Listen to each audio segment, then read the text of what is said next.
Now you can enjoy the happiness of the holidays for the next 6 months by paying less and making more money by getting 180 days of picks from your favorite handicapper at a huge discount. This limited time Christmas special gives you a 90-day all-access pass with a handicapper of your choice at WagerTalk.com, plus an additional 90 days of all-access passes at no additional cost, an $849 value.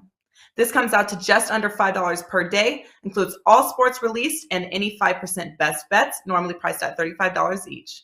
Your access with your handicapper will cover NFL through the Super Bowl, college football through the national championship, any NBA and NHL action, including playoff games played during access and the start of the MLB season. Plus, if your handicapper does UFC, soccer, tennis, or any sport, yep, it's included. Happy holidays from everyone at WagerTalk.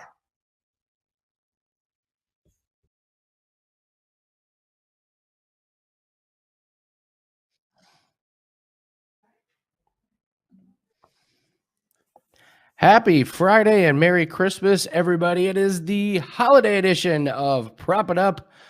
Weekend has officially started as far as I'm concerned, and that means we are here to help make your weekend a profitable one. Even though it's Christmas, we got presents, we got family, but more importantly, we got props. So let's get into it and see how we can make this this weekend a profitable one. And we're going to start off with some fun stats like we do every week. I got a couple football ones and a couple of Christmas ones to be in the spirit. So let's start with fun stat number one. The last time Tom Brady was shut out was 2006. As of now, there are no current active defensive players in the league who had entered the NFL before that. So Tom Brady getting it done for a long time. Christmas stat number one. It would cost you over $35,000 if you were to buy everything in the 12 days of Christmas. I'm sure the golden rings kind of would depend a little bit on that. But all right. And football stat number two. TJ Watt has more sacks than the Falcons. Falcons D-line not getting it done. and final Christmas stat. In Japan, it is tradition to eat KFC on Christmas, and the demand is so high, you must pre-order 2 months in advance. I did not know that. I checked, and that is absolutely true. KFC is the official meal of choice on Christmas in Japan. All right, let's bring in my fellow prop masters. Of course, Andrew McInnis from WagerTalk.com, Matt Josephs from SportsMemo.com. Andrew, how's it going? I know you had a trip to Vegas. How'd that go? Grey Cup in the CFL and meet Prez and Carmine for the first time in person, and then head off to Vegas and spend some time with the WagerTalk crew. And I gotta say, guys, I saw some shows and stuff like that, but that stadium swim is amazing. It lived up to the hype. It was looked so cool through pictures. I was like, there's no way that place can live up to the hype that I saw, but it was amazing. So 2 great primetime games while I was there. Unfortunately, I did miss Prop It Up with you guys. But I hope you guys had a good show. And just want to say, Andy, it always fires me up when I hear you say, we're on this show. Friday means the weekend. It just, I don't know, it gets me pumped up, man. You're always good at getting the weekend started for us. Absolutely, man. Yeah, the eggnog is flowing already. So, Matt Joseph, SportsMemo.com. How's everything been going for you, Matt? What are you looking forward to this weekend? I'm looking forward to some good Chinese food tomorrow. That'll be a lot of fun. And, of course, you can see I'm festive. See, there's lights behind me. I'm in the festive mood. But, hey, the irony of doing this show today is that there's not a single sporting event on. Thanks a lot there, Hawaii Bowl. But, yeah, I'm looking forward to giving out some good information for this weekend. All right, well, let's get right into it with NFL games. Each of us have picked an NFL game, and we'll go into it. Matt, you obviously are going to go with the Eagles game, but we have a little bit of an interesting situation going on as the Eagles are off of a short week. So talk to us about Eagles and Giants. What are you expecting in this game? Well, so, I mean, obviously, I think we know the formula by now for the Eagles. It's run. And I think they're going to do plenty of that. And we saw the team specifically take Miles Sanders out of the fourth quarter last game against Washington to keep him fresh for this quick turnaround. Now, of course, the one thing is that as we get closer, we've started to see some drips of players going on the COVID list. We saw a couple of offensive linemen last week do it.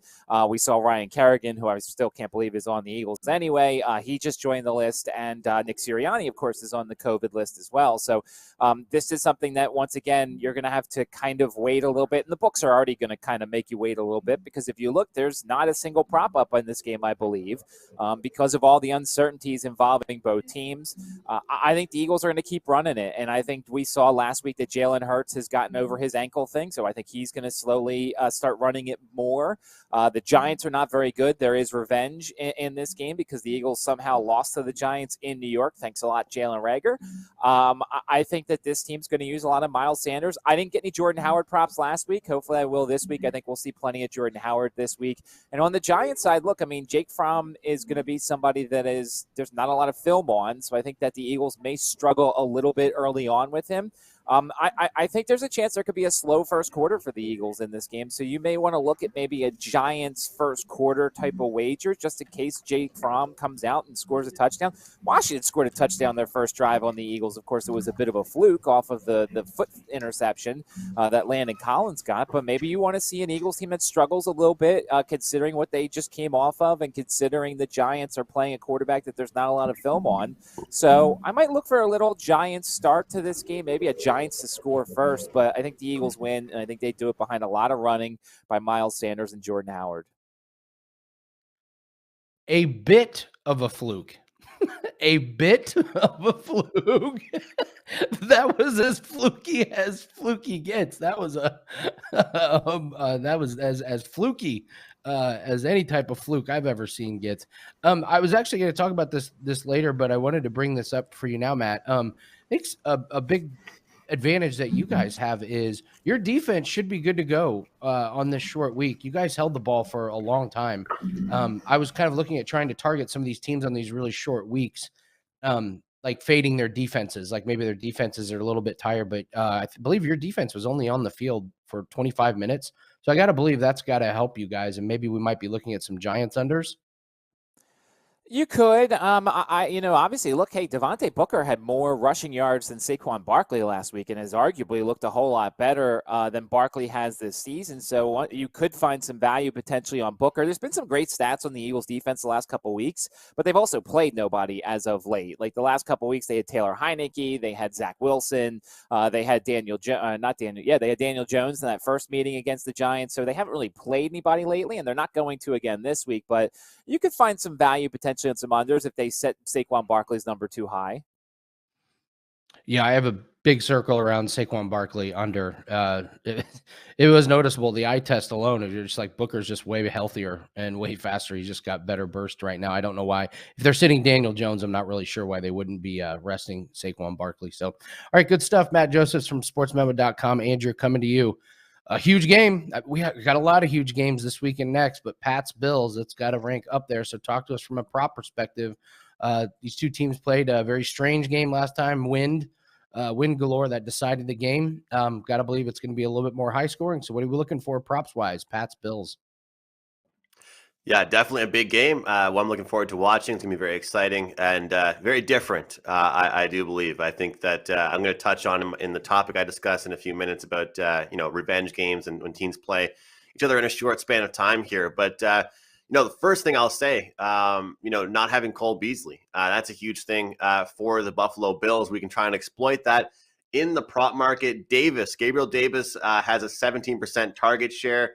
But Beasley has a 20%. So I'm expecting Gabriel Davis to go up big time, expecting him to continue the success he's had over the past several weeks. And obviously with 20% of those targets going to Beasley, somebody has to take some of those and replace some of that target share that he usually gets. So looking at Gabriel Davis to have a monster week for this week and get heavily targeted here. I also expect Josh Allen to throw the ball a lot more. I expect the Patriots to throw the ball a lot more because let's be honest, in that game with the weather, with them having the lead, even the smallest lead in a game like that with weather, wind and what was going on with them, you can literally just run the ball. And I don't really care what anybody says, Andy, but if you got to go with what's working, and that is what worked for the Patriots in that last game. Anybody that had unders for receiving yards they did a great job. If you had unders for passing yards, you did a great job in the Patriots games. But this time around, I think it'll be a little bit different. So I'm looking at some props for Mac Jones, completions, potentially pass attempts even as well. I'm a huge quotes guy, and I'm sure you probably saw it. You guys probably heard it, but Bill Belichick, in kind of a snarly way, pretty much just said, hey, we beat them without even showing them anything on the passing game.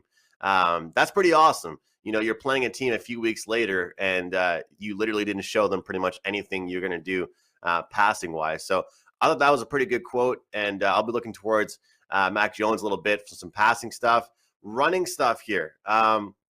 Look, the Patriots are great against the pass. They're kind of like middle of the pack against the run here.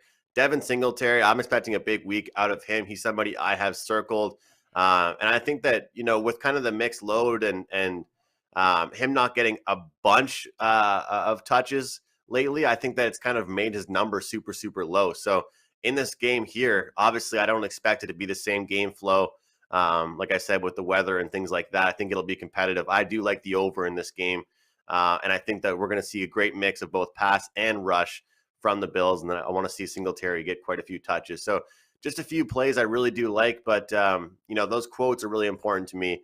And that Bill Belichick one really stuck out to me. So I'll be looking at some receivers as well for the Patriots, still figuring out who I want to circle there.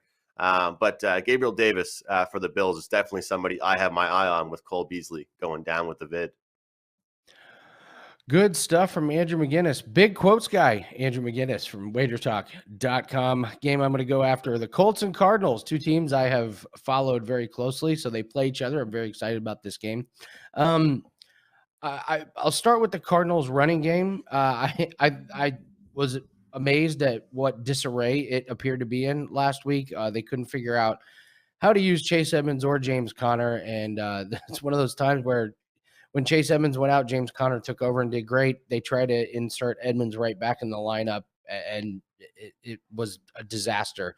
Kyler Murray was frustrated. He ran the ball 4 times for 3 yards. And the Colts' run defense is getting better.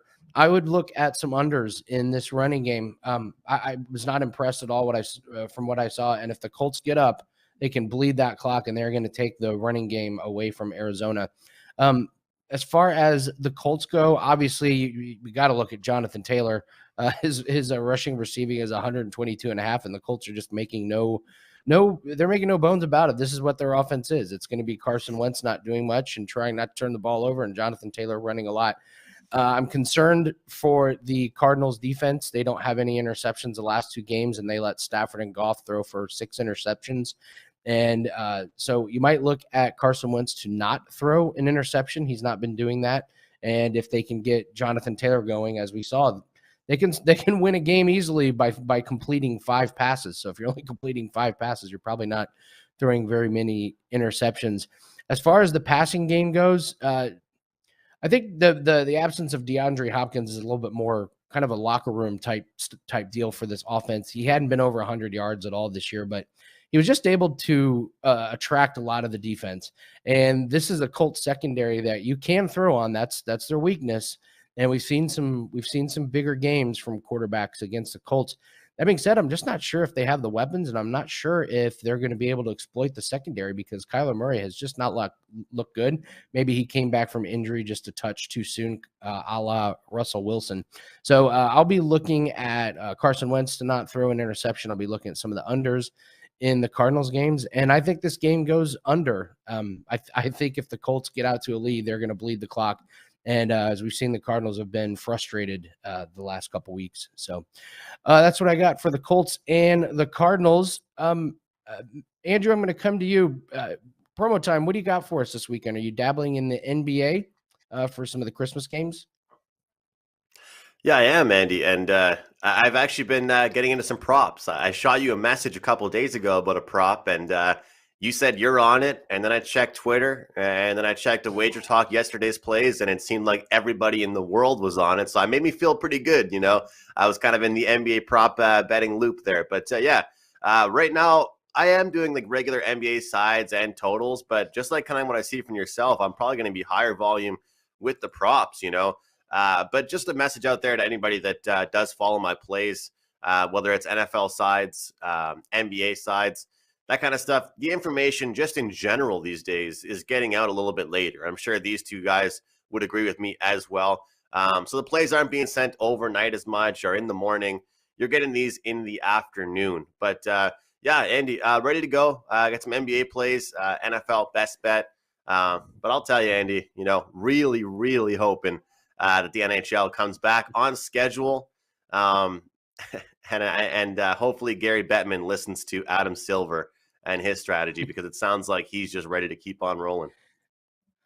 Yeah, they're not going to take a break from the NBA. They've made that very clear. And yeah, you're right. And as you're seeing, Andrew, like that prop, the prop was Tyrese Halliburton over his points, rebounds, and assists, or his points. But those are the kind of props that are coming out now. The books are struggling with some of these props. They're dealing with so many players being out that you can find these holes that they just throw up a number and they don't realize that, well, Halliburton's going to play 40 minutes because they don't have anybody else. He's going to score a lot of points. So a lot of action to be had there. Matt Joseph, sportsmemo.com. I know you and everyone else is bummed about the Hawaii situation, but what do we have to look forward to from you this weekend? Well, the best thing is that I don't get to lose money on Hawaii, because I was ready to play the Bows no matter what this weekend. A game on the island, and the number kept going up. I was ready. It was 9.5, I think, before they canceled the game. So that's a bit frustrating, but could prevent me from losing with Hawaii this weekend. But, I mean, much like Andrew said, I mean, look, a lot of my bowl plays are coming out the night before or the day of. We're just seeing way too many COVID situations. We're seeing guys opting out. We're seeing coaching changes. I mean, look, yesterday, I think it was about a half hour to an hour before the game between North Texas and Ball State. And all of a sudden, North Texas and Miami, Ohio, and you're seeing one of Miami, Ohio's wide receivers didn't suit up, and North Texas's #1 running back and their safety didn't suit up, and that just killed the over that I had in that game. So a lot of the plays that we're going to make are going to be as close to kickoff as possible because of all these situations. But yeah, we're doing okay in the bowl season so far, kind of navigating some things. Had UCF last night, and that's always fun to get the outright win. The dogs are barking so far in bowl games. And we'll have NFL props and college basketball plays as well. A lot of those are going well. The sides are going well. And we're starting to figure some things out. So you can find all that at sportsmemo.com. Good stuff from Matt Josephs. I'm Andy Lang from WagerTalk.com. I like to promote the things that I'm running really good at. Obviously, it's a good marketing strategy, but NBA props has been incredible for me. We're up almost 50 units since November 18th. We've just been seeing these props really, really well. NFL props last week was bad.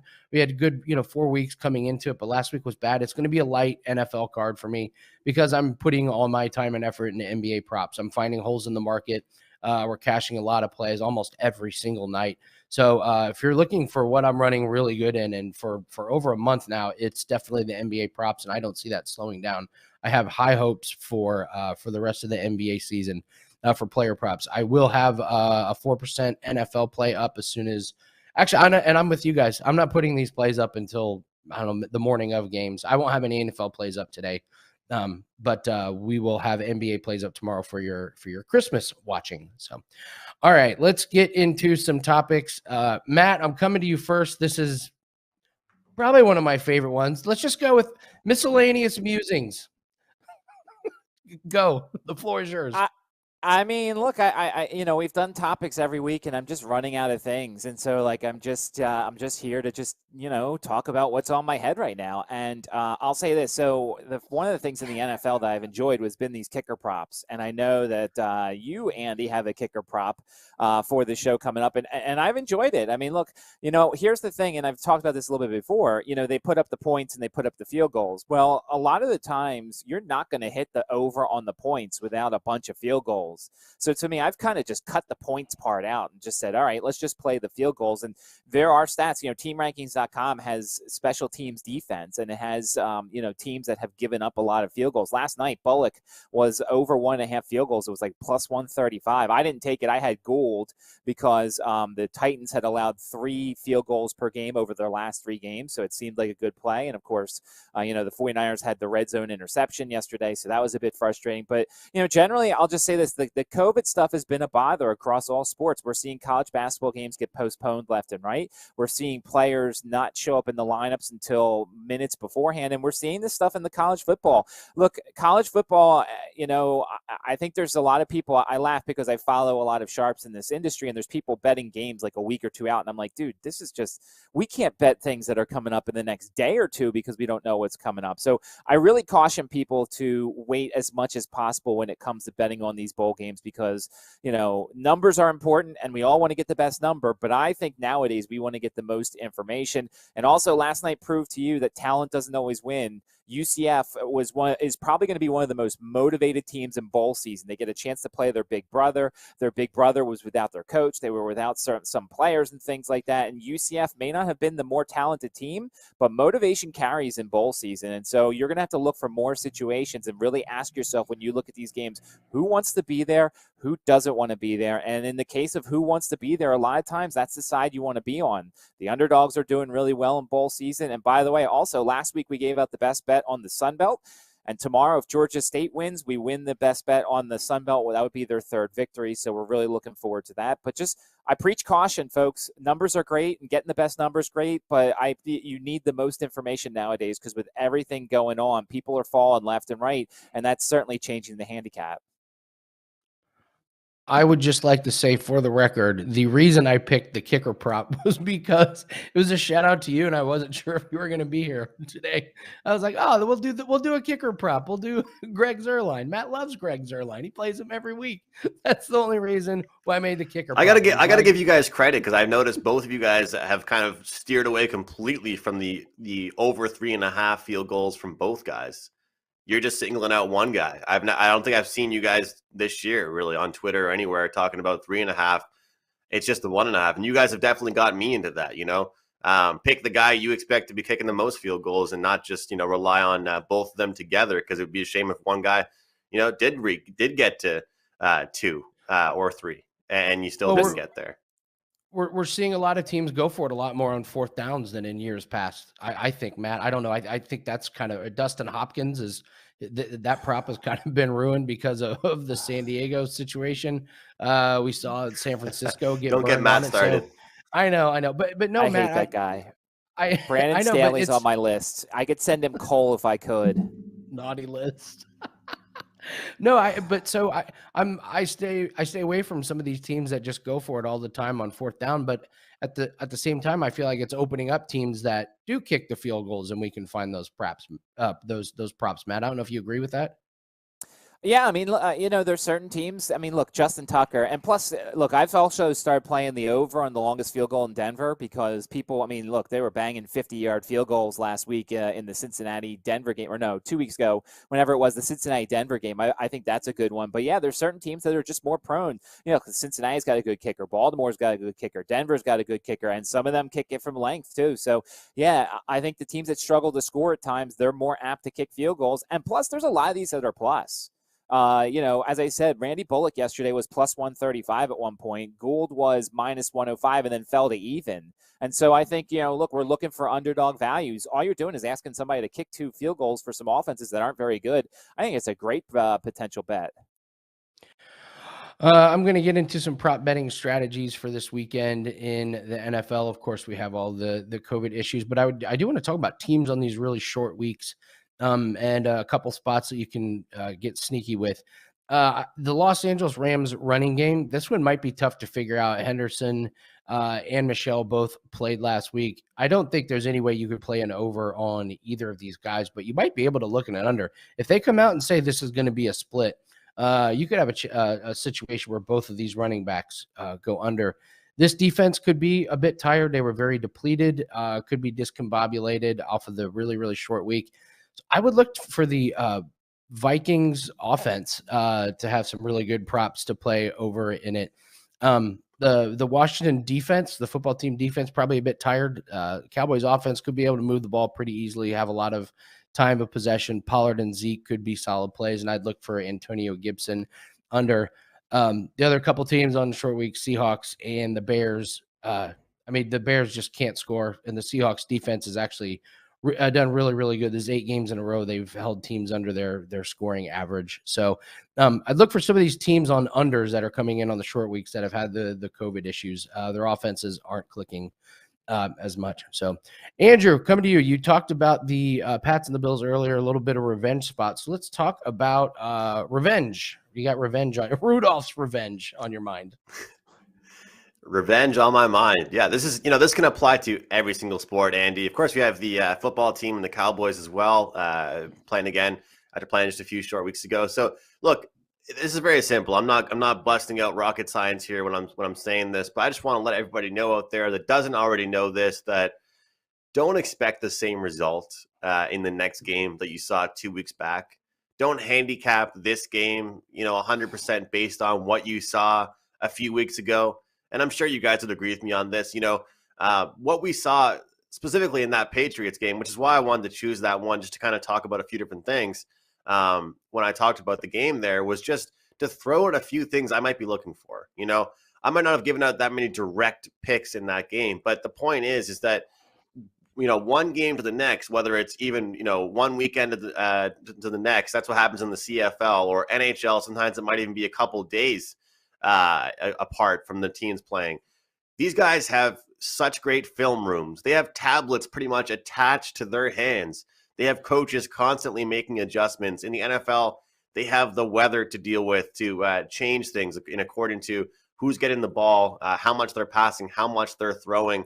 As far as these revenge spots, I would always say to people, don't just base your handicapping off what you saw in the previous game. And also, to be honest with you, as a strategy I've used quite often across all sports, and I'm not going to go out here and say this is just a blanket statement, play you can always use. I always say with the total, if the first meeting hits the over, I look towards the under. If the first meeting hits the under, I look towards the over, and it's simple. I think that the corrections right now we're seeing in the world of sports are better than they ever have been.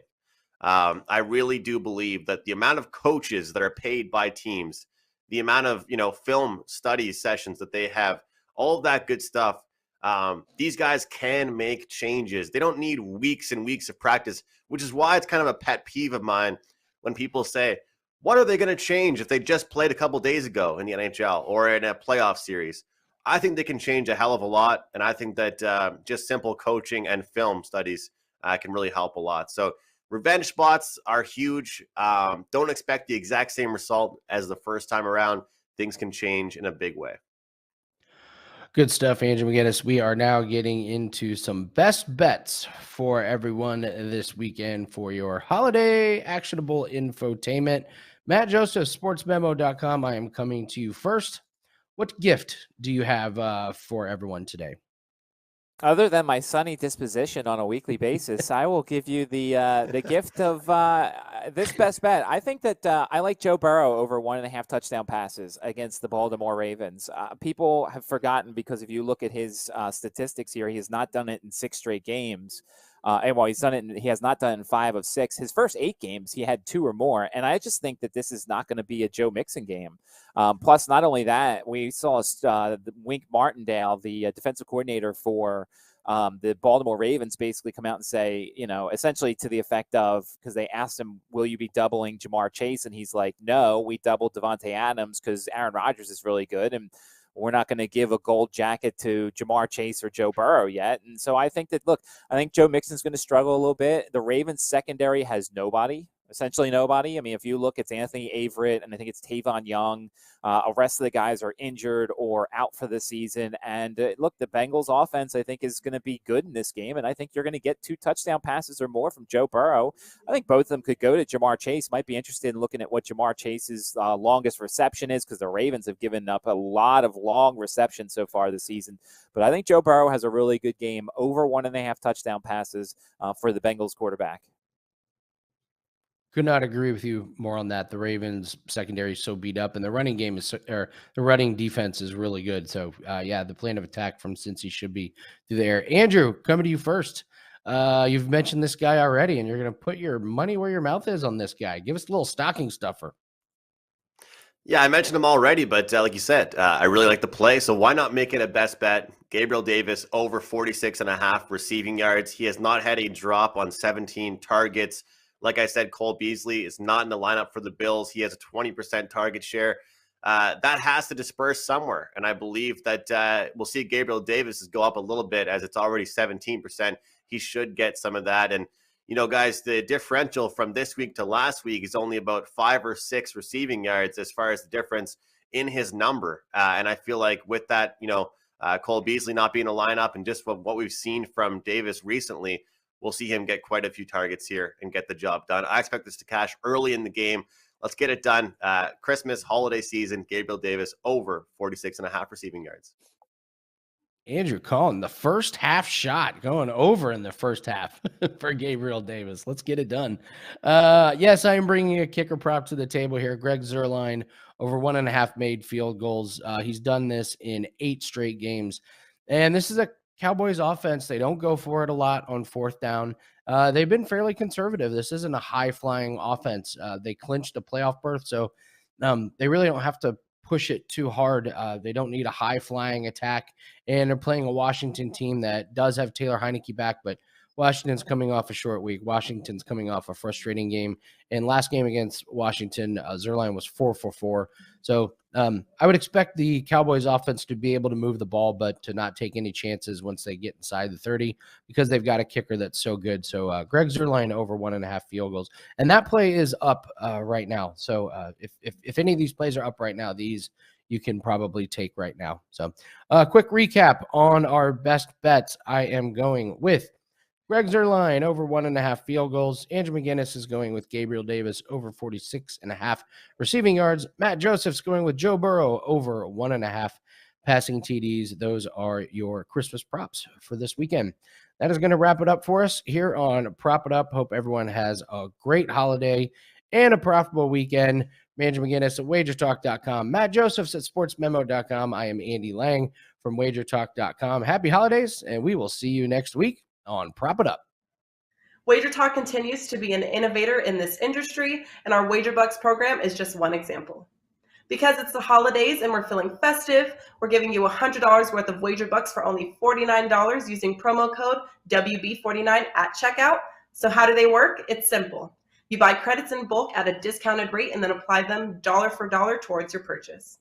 Use your purchase WagerBucks on $2 Tuesday, $9 packages on Monday. Buy your favorite 5% plays with or without the guarantee. Grab a 7-day all-access pass or even a 12-month package. That's right, purchase WagerBucks can be used on everything with no restrictions at both WagerTalk and SportsMemo.com. Due to the incredible savings, this special offer is limited to 1 per customer. From all of us here at WagerTalk, Sports Memo, and the Gold Sheet, we wish you a wonderful holiday season and a prosperous new year.